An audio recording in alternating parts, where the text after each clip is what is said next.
the year 536, something blocked the sun over Europe, Asia, and parts of China. The Byzantine historian Procopius wrote that the sun gave forth its light without brightness, like the moon, throughout the whole year. The Byzantine civil servant John of Lydus recorded that the sun became dim for nearly 12 months.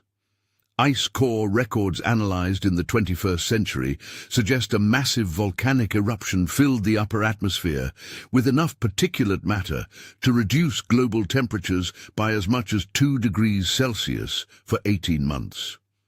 Crops failed across Europe, famine followed, then plague. Historians now call 536 AD the worst year in recorded human history. All of it set in motion because the sky went dark. What John describes in Revelation chapter 6 when the sixth seal is opened is this kind of sky darkening extended and intensified to a scale that has no geological explanation. Because what triggers it is not a volcanic eruption, it is a name. The 536 AD event reveals something that every generation of human civilization has preferred not to examine too closely. Everything sustaining human life on Earth, every food supply, every agricultural system, every political structure built on the assumption of stable seasons, depends entirely on the functioning of the sky above it. Reduce the sunlight by 25% for 18 months. The Roman Empire, with all its military capacity and administrative reach, could not prevent the famines that followed 536's darkened skies. No civilization in recorded history has been able to insulate itself from what happens when the boundaries of the created order shift. What John sees in Revelation 6 operates on a scale that makes 536 AD look like a regional weather event. And it comes from a cause that no geological force produces and no human system can address. Before we continue, if this kind of deep exploration of biblical prophecy is speaking to something in you, subscribe to this channel. This is where we go into what most teaching leaves behind. The details buried in the original languages and prophetic tradition that change how you read everything. Revelation chapter 6, verses 12 through 17. I watched as he opened the sixth seal. There was a great earthquake. The sun turned black like sackcloth made of goat hair. The whole moon turned blood red, and the stars in the sky fell to earth as figs drop from a fig tree when shaken by a strong wind. The heavens receded like a scroll being rolled up, and every mountain and island was removed from its place. Then the kings of the earth, the princes, the generals, the rich, the mighty, and everyone else, both slave and free, hid in caves and among the rocks of the mountains. They called to the mountains and the rocks, "Fall on us and hide us from the face of him who sits on the throne and from the wrath of the Lamb. For the great day of their wrath has come, and who can withstand it?" 7 phenomena, no rider, no horse, no instrument. Just events, one after another, and one human response. The connection between the fifth seal and the sixth seal is the connection between a prayer and its answer. The souls under the altar in chapter 6, verses 9 through 11 cried, "How long, sovereign Lord, holy and true?" They were told to wait for the full number of their fellow servants to be completed. The sixth seal is what happens when that number is complete. The cosmic shaking, the darkened sun, the blood moon, the falling stars, the kings fleeing to caves. This is the arrival of the answer to the martyr's prayer. The how long of the fifth seal has a duration. The sixth seal is the moment when that duration ends. Every soul that cried from under the altar is watching what is released when the number they were waiting for is finally sealed. What makes the structure of this seal distinct from every seal that preceded it is what is absent. The first 4 seals each introduced a rider, a color, an instrument, a measured consequence. The 5th seal introduced souls, a prayer, an answer. The 6th seal introduces phenomena, 7 of them, and a human response. There is no mediating figure. No agent of the catastrophe is named. The events simply occur, one after another, without anyone being dispatched, and the only explanation the inhabitants of the earth offer is the one they cry aloud in verse 17. The wrath of the Lamb has come. They are not confused about the source. They are not searching for a natural explanation. They name it correctly, and then they run from it. The seven phenomena of the sixth seal have an internal logic that moves from the ground upward and then back to the ground. First, the earth shakes. Second and third, the sun darkens and the moon bleeds. Fourth, the stars fall. Fifth, the sky itself recedes. Sixth and seventh, every mountain and every island moves. The sequence compresses every layer of the created order, from deepest geology to the outer boundary of the visible sky, into one simultaneous declaration. Ground, atmosphere, celestial bodies, the boundary of creation, and the geological permanence of the earth itself, all responding in the same moment to the same cause. Nothing in the created order is exempt from what the opening of this seal releases. The first phenomenon is seismos megas, a great earthquake.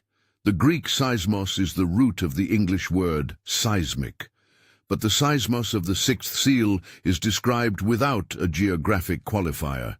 John does not say, an earthquake struck Jerusalem, or a seismos hit the coast. It is a global event, the same kind of shaking that Haggai 2.6 uses when God declares, "Once more I will shake the heavens and the earth, the sea and the dry land." Hebrews 12:26 quotes this passage and gives its New Testament interpretation. This shaking refers to the removal of everything that can be shaken, so that what cannot be shaken may remain. The seismos megas of the sixth seal is the fulfillment of what Haggai announced, a shaking with a purpose beyond catastrophe. Haggai 2:7-9 continues beyond the announcement of shaking. I will shake all nations, and what is desired by all nations will come, and I will fill this house with glory, says the Lord Almighty. The silver is mine, and the gold is mine. The glory of this present house will be greater than the glory of the former house. The shaking is not the end point. What follows the shaking in Haggai is the filling of God's house with a glory that exceeds everything that came before it. This is the pattern across the biblical record. Divine shaking precedes divine filling. The seismos megas is not destruction for its own sake. It is structural clearing before the presence of God arrives without the filters that currently limit its visibility. The earthquake is preparation, not termination. The second phenomenon is the sun turning black, like sackcloth made of goat hair. The specific material matters. In the Hebrew tradition, sackcloth was the garment of mourning, worn at the death of a king, the fall of a city, the loss of a firstborn child. It was rough, undyed, colorless, but the detail made of goat hair carries a second layer. Exodus 26:7 describes the curtains of the tabernacle, the outer covering of the place where God's presence dwelt, as made from goat hair. The sun dressed in sackcloth, made of the same material as the tabernacle's covering, is a visual statement. The light of the world clothed in the fabric of the place of atonement. Isaiah 53 confirms the imagery. I clothe the heavens with darkness and make sackcloth their covering, as divine intent, not natural accident. In the Hebrew tradition, sackcloth was specifically the garment worn during the declaration of covenant mourning, when Israel or her kings acknowledged that the terms of the covenant had not been met and that the consequences were arriving. When Ahab tore his garments and put on sackcloth in 1 Kings 21:27, God delayed the covenant judgment against him. When the king of Nineveh covered himself in sackcloth in Jonah 3:6, the judgment was averted entirely. The sun dressed in sackcloth in Revelation 6 suggests that creation itself is in the posture of covenant mourning. The created order, acknowledging that the moment of covenant enforcement has arrived. The sky that declared the glory of God in Psalm 19 is now dressed in the garment that announces the failure of those who were supposed to reflect that glory back. The third phenomenon is the moon turning blood red. The natural phenomenon has real-world analogues. Volcanic ash and smoke produce the blood moon visual effect by scattering blue light and transmitting red. What makes the sixth seal's blood moon significant is not the optics, but the covenant framework it invokes. Joel 2:31 declares, "The sun will be turned to darkness, and the moon to blood, before the coming of the great and dreadful day of the Lord." Peter quoted this passage at Pentecost in Acts 2:20, announcing that the Joel prophecy had begun in that generation with its full cosmic completion ahead. The blood moon is the ancient covenant signal that a Passover-scale event is occurring. With the same question it always raised in the Exodus tradition: whose doorpost has the blood been applied to? Who has been covered? The fourth phenomenon is the stars falling from the sky as figs drop from a fig tree when shaken by a strong wind. The Greek word for stars is asteres, the same word used for fixed stars, not meteors. The simile is precise.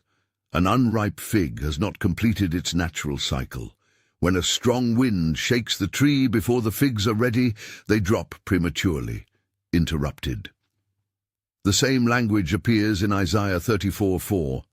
All the stars in the sky will be dissolved, and the heavens rolled up like a scroll. All the starry host will fall like withered leaves from the vine, like shriveled figs from the fig tree. The fig tree in biblical prophecy carries layered meaning connected to covenant and the completion or interruption of what was expected.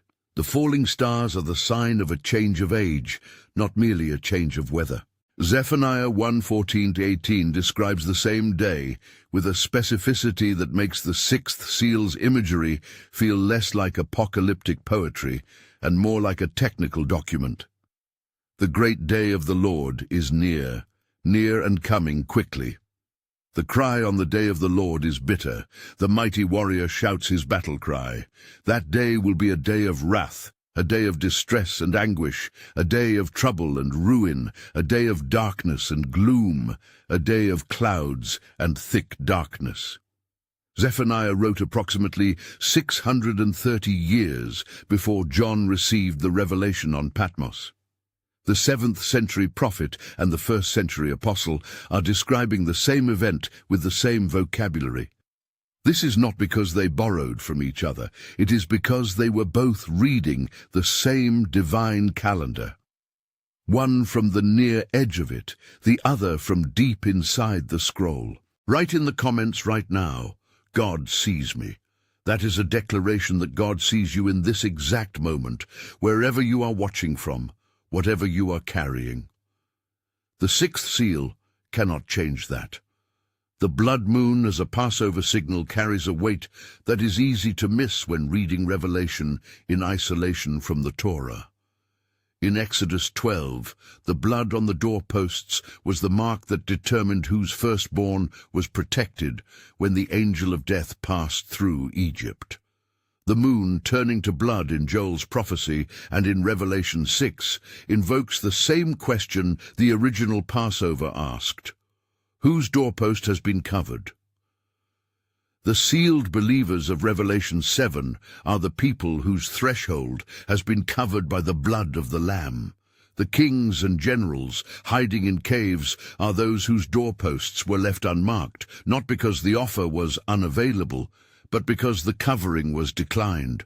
The blood moon does not select its observers. It reveals the selection that was already made before the sky changed color. The fifth phenomenon is the sky, Uranos, receding like a scroll being rolled up. The Greek word is apokarizo, to separate from, to depart from a place. It appears only here in Revelation for this purpose. A scroll rolled up is not destroyed. It is repositioned, gathered, moved aside for what comes next. Isaiah 34:4 uses the same scroll-rolling image, and Revelation 20:11 confirms the pattern. The earth and the heavens fled from his presence, and there was no place for them. The receding of the sky is the removal of the current boundary between what is visible and what is not. The sky has functioned as a visible ceiling over human experience. When it rolls back, the unveiled face of the one on the throne becomes the reality of the moment without any atmospheric mediation. The sixth and seventh phenomena arrived together. Every mountain and every island was removed from its place. Mountains are the ancient metaphor for permanence. What does not shift, what outlasts every human institution. Psalm 46:2 says, "Believers need not fear, though the mountains fall into the heart of the sea." The sixth seal makes the Psalms hypothetical actual. And islands, the most geographically isolated landmasses on Earth, the last possible refuge in the ancient world, the furthest points a person could reach to escape what was happening on the mainland, every island removed from its place. No geographic boundary holds. Revelation 16:20 confirms the pattern when it happens again. Every island fled away, and the mountains could not be found. The geological framework that humanity has depended on for orientation is reclassified. What was defined as immovable is moved. Isaiah 34:4-8 provides the Old Testament template for the cosmic phenomena of the sixth seal with a specificity that goes beyond imagery. Isaiah wrote, "All the stars in the sky will be dissolved and the heavens rolled up like a scroll. All the starry host will fall like withered leaves from the vine, like shriveled figs from the fig tree." John's use of the same language, figs falling from a fig tree, sky rolling like a scroll, is not coincidental repetition. It is deliberate quotation designed to tell his readers exactly which tradition they are inside. The sixth seal is the Isaianic day, arriving at its appointed scale. Isaiah 34 goes on, "The Lord has a day of vengeance, a year of retribution, to uphold Zion's cause." Every element of Isaiah 34 that seemed local or metaphorical has a literal correspondent in Revelation 6. The prophets were not writing in code. They were filing advanced documentation. If this depth of study is helping you see the book of Revelation with new clarity, hit the like button. Every like helps someone else who is asking these same questions find this content at the right moment. What follows the seven phenomena is the response of humanity, catalogued with striking precision. 6 categories: kings of the earth, the princes, the generals, the rich, the mighty, and then, covering everyone not in the first 5 groups, everyone else, both slave and free. The first 5 represent every layer of concentrated human power in the first-century Roman world. Political authority, aristocratic rank, military command, economic dominance, and personal standing. Then John closes with both slave and free, the complete social spectrum below those layers. The inclusion is total. No category of human being is presented as having a natural exemption from this moment. Every kind of person, at every level of the human hierarchy, participates in the same response, in the same moment. The specific inclusion of slave and free, alongside kings and generals, is not just a completeness formula. Galatians 3:28 uses the same pairing, neither slave nor free, in the context of baptismal identity in Christ. Revelation draws on this tradition deliberately. The sixth seal uses the slave and free formula to show universal participation in the response of those who are not sealed. And Revelation 7 uses the opposite kind of comprehensive language, every nation, tribe, people, and language, to describe the sealed multitude. The same total inclusion, pointing toward 2 groups facing the same moment with completely different outcomes, not different demographics, different seals. Their response is one of the most theologically significant details in the entire seal sequence. They hide. Specifically, they hid in caves and among the rocks of the mountains. The mountains the earthquake just moved from their places, the rocks that are the remnants of what the seismos just shook. This is not rational behavior. It is the behavior of people choosing between options they know will not hold, because the alternative is worse.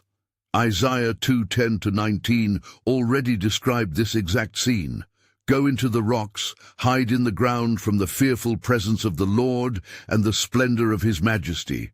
People will flee to caves in the rocks and to holes in the ground from the fearful presence of the Lord. Isaiah's prediction was specific. The kings are doing exactly what Isaiah said they would do. Psalm 46:1-3 describes the exact geological events of the sixth seal from the opposite perspective, from inside the sealed position.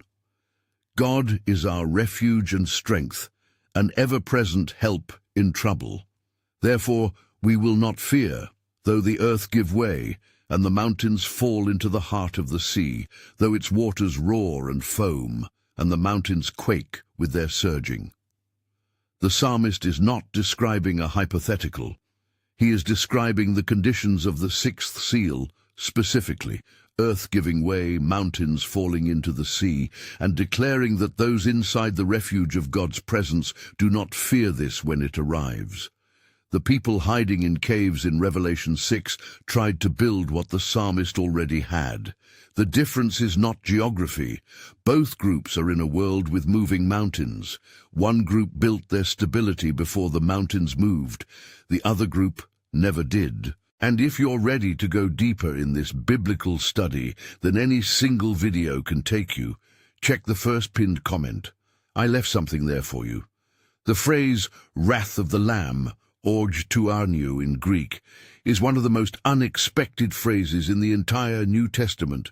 The word orge does not mean an outburst of temper. It means settled, sustained, morally consistent wrath, the wrath of a judge, not a criminal. And the subject of that wrath is arnion, the diminutive form for lamb, the small, vulnerable animal, the one whose throat was cut, whose blood was shed. The wrath of the crucified, the wrath of the one who was himself the victim of the most unjust judgment in human history. That is what the kings and generals and rich and mighty are hiding from. They named it correctly. The recognition they demonstrate in verse 17, calling it the wrath of the Lamb, is the proof that the offer was known. They knew the name. They ran from it anyway. Throughout Revelation, when John means to describe Jesus as powerful, he uses the title that appears in Revelation 5:5, the Lion of the tribe of Judah. But every time the wrath is described, the subject is Arnion, the slaughtered lamb. This distinction is not accidental. The crucifixion established the new covenant between God and humanity in the blood of the Lamb. The violation of that covenant is what the wrath enforces. You cannot separate the Lamb's death from the Lamb's wrath. They are the same covenantal act, separated only by time. One seen from the perspective of mercy extended, the other from the perspective of that mercy having finally reached its end. The kings calling out wrath of the Lamb are acknowledging at maximum consequence the covenant they spent their lives ignoring. Amos 5:18-20 addressed people who thought they wanted the day of the Lord. Woe to you who long for the day of the Lord. Why do you long for the day of the Lord?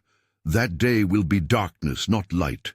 It will be as though a man fled from a lion only to meet a bear, as though he entered his house and rested his hand on the wall only to have a snake bite him. The people hiding from the Lamb in the caves of the sixth seal are in exactly this condition. They fled from the horse riders of the earlier seals, the conflict, the famine, the plague. They sought shelter in geological permanence. The permanence moved. There is no cover that is not already inside what they are fleeing, because what they are fleeing is not a force with a geographic boundary. It is a presence. The background for the question, who can withstand it, runs through multiple prophetic voices. Nahum 1:6. Who can withstand his indignation? Who can endure his fierce anger? His wrath is poured out like fire. The rocks are shattered before him. Malachi 3:2. But who can endure the day of his coming? Who can stand when he appears? Both questions are asked in prophetic contexts where the answer exists: those who fear his name, those who return to him. Psalm 2 ends not with doom, but with an invitation to kings specifically. Kiss his son, or he will be angry, and your way will lead to your destruction. The sixth seal's question has the same answer the prophet's questions had. Revelation refuses to leave it hanging without an answer, and places the answer in the very next chapter. Psalm 2 is addressed specifically to the kings of the earth, the same category of people who appear first in Revelation 6:15. The psalm opens by describing their rebellion. The kings of the earth rise up, and the rulers band together against the Lord and against his anointed. And it ends not with their condemnation, but with an urgent invitation. Therefore, you kings, be wise, be warned, you rulers of the earth. Serve the Lord with fear, and celebrate his rule with trembling. Kiss his son, or he will be angry, and your way will lead to your destruction, for his wrath can flare up in a moment. The kiss of submission, described in Psalm 2, is the opposite of hiding in a cave. It is the acknowledgement, available on terms offered before the shaking, that the Lamb's authority is legitimate. The kings of Revelation 6 had access to the same invitation. Psalm 2 is in the Scriptures. The offer was made, it was declined. The question, who is able to stand, tis dyna tai stathanai in Greek, is the hinge between chapter 6 and chapter 7. It is a genuine question, and Revelation responds to it immediately. Chapter 7 opens, "After this I saw 4 angels standing at the 4 corners of the earth, holding back the 4 winds of the earth, to prevent any wind from blowing on the land, or on the sea, or on any tree. Then I saw another angel coming from the east, having the seal of the living God." Someone is standing. The angels are standing, and the seal of the living God is being placed on 144,000 people before the winds are released.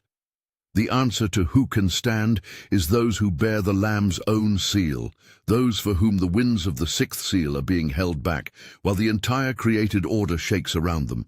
The 144,000 sealed in Revelation 7:1-8 are sealed on their foreheads, sphragizo, to stamp with a seal, to mark with the owner's mark. This is the counter-seal to the mark of the beast that appears in Revelation 13, a mark also placed on the forehead. 2 marks, 2 populations, same world, same moment. The 6th seal's question, who can stand, is answered not by military capacity, not by economic reserves, not by political position, but by whose mark a person bears. The kings and generals hiding in caves were marked by their own accumulation, their gold and rank and power. The sealed 144,000 are marked by someone else entirely. The difference between the hiding and the standing is not a demographic distinction. It is a seal. The seal placed on the 144,000 in Revelation 7 operates within a cultural framework that John's first-century readers understood immediately. A seal in the Roman world indicated possession, authenticity, and protection. A sealed letter could not be opened without the seal holder's authority. A sealed container indicated that its contents had been verified and protected by whoever applied the seal. The seal on the foreheads of the 144,000 is the mark of divine ownership, the living God certifying that these people belong to him, that their contents are verified, that they cannot be touched without the seal holder's authority. In a world where every person in the 6 categories of Revelation 6 has been marked by their own accumulation and allegiance, the sealed 144,000 bear a mark placed by someone else entirely. That distinction between self-marked and other-marked is the theological center of everything the seal sequence has been building toward. This is the architectural pivot of the entire seal sequence. The 4 riders of the first 4 seals were released upon the earth, No counterforce was introduced for those inside the ceiling. The fifth seal showed the martyrs' souls given white robes, told to wait. The sixth seal shows cosmic catastrophe and universal terror. If the sequence ended at verse 17, the seal narrative would be a document of pure judgment, but Revelation inserts the answer between the sixth and seventh seals, before the scroll's final seal is broken, while the question is still fresh. The structure of Revelation is pastoral. It refuses to leave "who can stand" without an answer placed immediately after the question is asked. The fifth seal established the condition for the sixth seal's arrival. The number of fellow servants had to be completed. This is not a bureaucratic threshold, it is a covenantal one. Genesis 15:16 gives the same pattern when God told Abraham that his descendants would return to Canaan in 4 generations, for the sin of the Amorites has not yet reached its full measure. Divine patience in the biblical record has a structure. It extends to a point determined by covenant rather than by human calendar. The sixth seal opens when the number determined in the fifth seal is complete. When every person who will come through the full cycle of tribulation and witness has done so, when the sealed multitude of Revelation 7 is fully assembled, the how long of the fifth seal and the who can stand of the sixth seal are the two ends of the same covenant timeline. One question establishes the waiting, the other announces its end.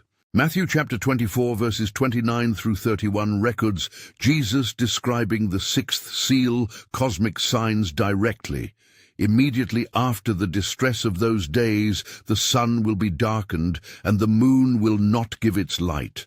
The stars will fall from the sky, and the heavenly bodies will be shaken.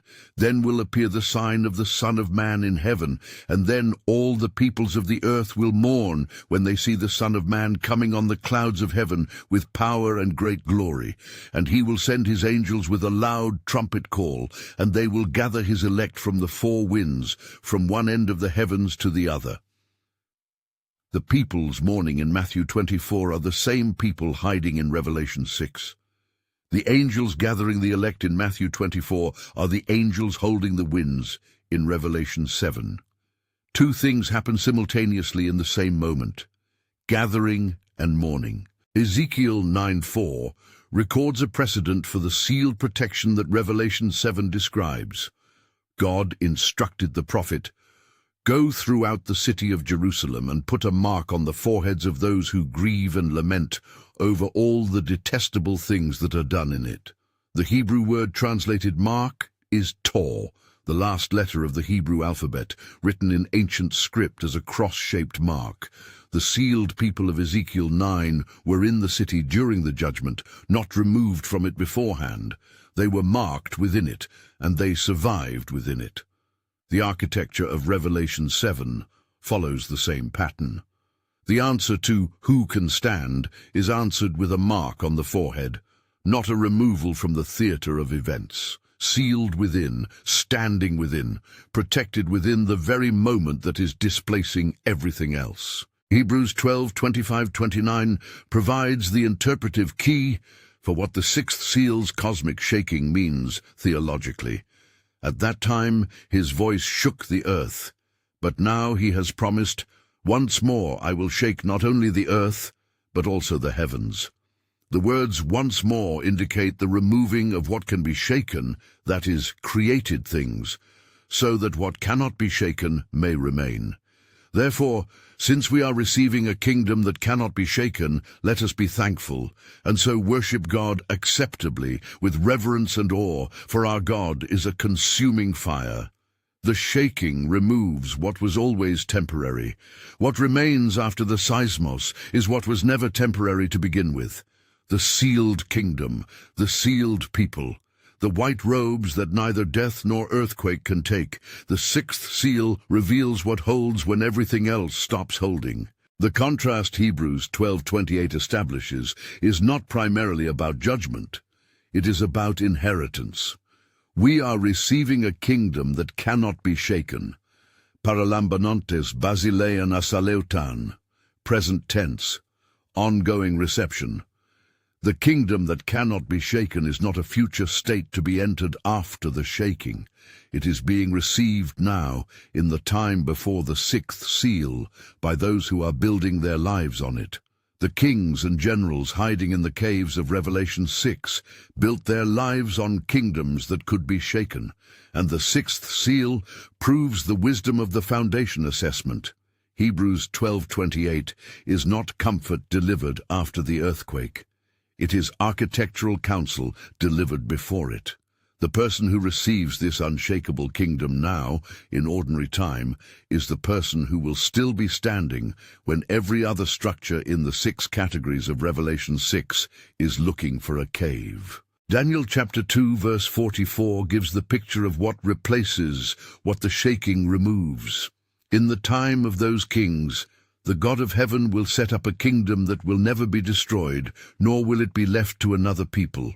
It will crush all those kingdoms and bring them to an end, but it will itself endure forever. The stone cut without human hands strikes the base of the statue, representing every human empire in succession, and becomes a mountain filling the whole earth. The sixth seal does not end with mountains missing from the earth. It ends with the old mountains moved and a new mountain taking their place. The kingdoms represented by Nebuchadnezzar's statue fall. The mountain that replaces them is the unshakable kingdom, filling the space where every shakeable structure once stood. Joel 2:1-2 sounded the alarm that the sixth seal now fulfills. Blow the trumpet in Zion, sound the alarm on my holy hill. Let all who live in the land tremble, for the day of the Lord is coming. It is close at hand, a day of darkness and gloom, a day of clouds and blackness. And Joel 2:30-31, I will show wonders in the heavens and on the earth, blood and fire and billows of smoke. The sun will be turned to darkness, and the moon to blood before the coming of the great and dreadful day of the Lord. Peter quoted this passage at Pentecost in Acts 2:20, announcing that the Joel prophecy had begun in that generation with its full cosmic completion ahead. The day of the Lord was declared and described in precise detail across centuries. The sixth seal is the arrival of what the prophets spent their ministries preparing people for. Joel 2:12-13 is the voice that was always available before the sixth seal arrived. Even now, declares the Lord, return to me with all your heart, with fasting and weeping and mourning. Rend your heart and not your garments. Return to the Lord your God, for he is gracious and compassionate, slow to anger and abounding in love, and he relents from sending calamity. The even now of Joel 2:12 is the alternative to the cave of Revelation 6:15. The window Joel describes, gracious, compassionate, slow to anger, relenting, is the same window described in 2 Peter 3:9 as the reason the little while of the martyr's waiting continues. The sixth seal is what happens when the even now has reached the limit of the patience it was designed to extend. The window does not close arbitrarily. It closes when the number is complete. 2 Peter 3:9 gives the theological reason why the even now of Joel's window has lasted as long as it has. The Lord is not slow in keeping his promise, as some understand slowness. Instead, he is patient with you, not wanting anyone to perish, but everyone to come to repentance. The Greek word for patience here is makrothumia, long-suffering, literally long toward anger, the sustained endurance of someone who has chosen delay. The sixth seal is the end of the makrothumia, not because God changed his mind about who he wants covered. 2 Peter 3:9 makes clear he wants everyone covered, but because the structure of the covenant requires that the patience run its full course, that the window stay open as long as the covenant allows, and then that the terms of the covenant be honored exactly as written. The sixth seal is not God losing patience. It is patience completing itself at the appointed moment. The phrase, the great day of their wrath, uses a plural possessive, their wrath, meaning the wrath of both the one on the throne and the Lamb. John 5:22-23 establishes the theological framework. The Father judges no one, but has entrusted all judgment to the Son. And Revelation 5:7 shows the transfer of authority. The Lamb takes the scroll from the right hand of the Father. What the sixth seal releases was always inside the scroll. The content the Lamb was authorized to reveal when he received it in chapter 5. The wrath is not a sudden change in God's disposition. It is the chapter of the scroll that was always next, arriving when the preceding chapters have been fully enacted. The Lamb who was slain in Revelation 5:6 is the Lamb whose wrath is announced in Revelation 6:17. One scroll, one Lamb, both sides of the same covenantal act. The most important detail in the sixth seal is that the kings and generals call it the wrath of the Lamb. They name the Lamb specifically. They know the Lamb is real. They know the sacrifice was real. They know the covenant was established and available to them. And they are running from the one whose death was the most explicit offer of mercy ever extended in human history. This is not ignorance. The recognition they demonstrate, naming the Lamb correctly, is the proof that the offer was known. They knew the name. They chose the cave. Every time a decision was made to accumulate rather than surrender, to seek shelter in what was shakeable rather than face the one on the throne, that pattern accumulated into the person who ends up outside that cave on the day the sixth seal opens. What the kings and generals demonstrate by calling out the wrath of the Lamb is something with profound weight in the biblical legal framework. In Matthew 7:22-23, Jesus describes people who will say, "Lord, Lord," and be told, "I never knew you." The issue in Matthew 7 is not recognition going one direction, it is recognition going both ways. The kings in Revelation 6 recognize the Lamb. They name him correctly. What is absent is the mutual recognition. The Lamb's seal on their foreheads, the white robe given to them, the personal name known by the Lamb in return. To know about Jesus and to be known by Jesus are two different things separated by exactly one open door. The kings cry, "Wrath of the Lamb." They know who he is. The sealed multitude cry, "Salvation belongs to our God and to the Lamb." They know who they are because he has already told them. The white-robed multitude of Revelation 7:9-17 are the direct answer to the sixth seal's question. They stand before the throne, holding palm branches in their hands. The elder identifies them. These are they who have come out of the great tribulation. They have washed their robes and made them white in the blood of the Lamb. They are not people who bypass the tribulation. They came through it. Ex tes thlipseos tes megales, out of the great tribulation. Their white robes are clean, not because of their own achievement, but because of whose blood they are standing in. The answer to who can stand is always the same: those who are covered by what the Lamb shed. The sixth seal reveals whose covering holds when the mountains move and whose does not. The white robe connects the fifth seal to the standing multitude in Revelation 7 with deliberate architectural intention. The souls under the altar in chapter 6:9-11 received white robes individually, one to each of them personally, before the cosmic response arrived. The standing multitude in chapter 7:9 wears white robes after the sixth seal. The same garment, given by the Lamb, made white in his blood, connects the martyred church of the fifth seal to the standing church of the seventh chapter. The white robe that answered, "How long?" is the same white robe that answers, "Who can stand?" One garment, two questions, one source. The seal sequence has an internal coherence that runs deeper than the surface drama of horses and earthquakes. The thread is always the same. Whose mark, whose robe, whose blood? The white robe in the biblical tradition is not a passive garment, it is an active declaration. In Revelation 3:4, Jesus tells the church at Sardis that those who have not soiled their garments will walk with him in white, for they are worthy.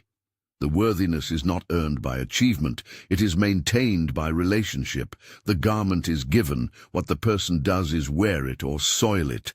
The fifth seal's martyrs received white robes as a direct gift from the Lamb's own hand. The Revelation 7 multitude wore white robes made white in the blood of the Lamb. Both are the same garment given by the same source. The person watching this who has confessed Christ, who has been covered by his blood, you already wear what those in Revelation 7 are identified by. The question the sixth seal asks of your life is not whether you have the robe. It is whether you are living as someone who knows they are wearing it. Zechariah 14:6-9 gives the picture of what follows the cosmic darkness. On that day there will be neither sunlight nor cold, frosty darkness. It will be a unique day, a day known only to the Lord, with no distinction between day and night. When evening comes, there will be light. On that day living water will flow out from Jerusalem. The Lord will be king over the whole earth. On that day there will be one Lord, and his name the only name. After the sackcloth sun and the blood moon, after the mountains move and the sky recedes, God's own light replaces what the darkness took. The sixth seal is the transition between what was and what cannot be shaken. What comes after is not more darkness. It is a light that needs no sun because the Lamb is its lamp. Revelation 21:23-25 describes the city that replaces the sky that receded. The city does not need the sun or the moon to shine on it, for the glory of God gives it light, and the Lamb is its lamp. The nations will walk by its light, and the kings of the earth will bring their splendor into it. On no day will its gates ever be shut, for there will be no night there. In Revelation 21, kings are bringing their splendor into the holy city, not hiding from a face in a cave. Two possible futures for the same category of person. The difference is not chronological or geographic. It is the choice made before the shaking, whether to move toward the face on the throne or to build a life that required hiding from it. Revelation 21 is not a comfort available to everyone. It is a promise to those who chose the face. The picture in Revelation 21:24-26 contains a detail that is easy to read past. The kings of the earth will bring their splendor into the holy city. The same category, kings of the earth, who are hiding in caves in Revelation 6, are bringing their splendor in Revelation 21. Not the same individuals making the same choice under different circumstances. Rather, two possible trajectories for the same kind of person. The kings who chose the face before the mountains moved are the kings who carry their splendor in after the New Jerusalem descends. The categories are not locked into doom by their position. They are locked into it by their choice. Revelation is precise about this. No category of person is automatically excluded from the New Jerusalem. The gate is open. The night has ended. The only thing that determines which side of the gate a person stands on is whether they turn toward the Lamb before the sixth seal or ask the rocks to cover them instead. The sixth seal is not the final chapter of the scroll. Revelation chapter 8 opens with the seventh seal, and inside it are 7 trumpets, and inside the seventh trumpet are 7 bowls. The sixth seal shakes what can be shaken. The full scope of what the scroll contains unfolds across seals, trumpets, and bowls together. And Revelation 8:1 opens the seventh seal chapter with something that has no parallel elsewhere in the book. There was silence in heaven for about half an hour. After everything the sixth seal unleashed, the cosmic shaking, the kings in caves, the question nobody can answer from their own resources, heaven goes silent for 30 minutes. Before the 7 trumpets, Before the next wave of what the scroll contains, there is silence. The weight of what has been opened is held in stillness before what comes next is released. The question the sixth seal places before every person watching this is not a question about a future moment. It is a question about this moment. Because the person who will be hiding in a cave when the mountains move is being formed right now through patterns of choice made in ordinary time. 1 Corinthians 3:11-13 frames it plainly. No one can lay any foundation other than the one already laid, which is Jesus Christ. If anyone builds on this foundation, their work will be shown for what it is, because the day will bring it to light. The sixth seal does not create the distinction between those who stand and those who hide.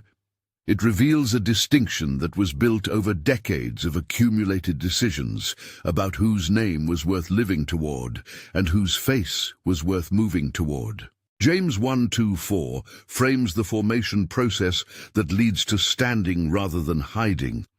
Consider it pure joy, my brothers and sisters, whenever you face trials of many kinds, because you know that the testing of your faith produces perseverance. Let perseverance finish its work so that you may be mature and complete, not lacking anything. The trials that arrive before the sixth seal, the conflicts of the first four seals, the tribulation of the fifth seal, are the formation process. Every trial endured in faith is a layer of the foundation. Every trial deflected by the resources the kings of Revelation 6 relied on is a layer of the shakable structure. The person the sixth seal reveals has been under construction for a long time. The foundation is not laid in crisis. It is laid in the ordinary days when the mountains are still in their places and the choice about what to build on is still available. Revelation 3:10 contains Jesus' promise to the church at Philadelphia, a church that had little strength but kept his word and did not deny his name. Since you have kept my command to endure patiently, I will also keep you from the hour of trial that is going to come on the whole world, to test the inhabitants of the earth. The word keep in Greek is tereo, not remove from, but keep through. The same word used in John 17:15, where Jesus prays not to take believers out of the world, but to keep them in it, protected from the evil one. The sealed multitude of Revelation 7 is the Philadelphian promise fulfilled, those who kept his word, who did not deny his name, who endured patiently, being kept through the hour that tests everything else. The church at Philadelphia that received the promise of Revelation 3:10 was not a powerful church. Jesus described them specifically as having little strength. Their claim to the promise was not theological sophistication or institutional influence. It was two things: they kept his word, and they did not deny his name. These are the same two qualities visible in the Revelation 7 sealed multitude. Those who have washed their robes and made them white in the blood of the Lamb, whose identity is anchored in the name they refused to deny when denial was the easier path.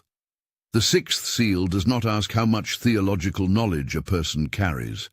It asks whether the name of the Lamb was worth keeping, worth enduring for, worth not denying when denial offered relief.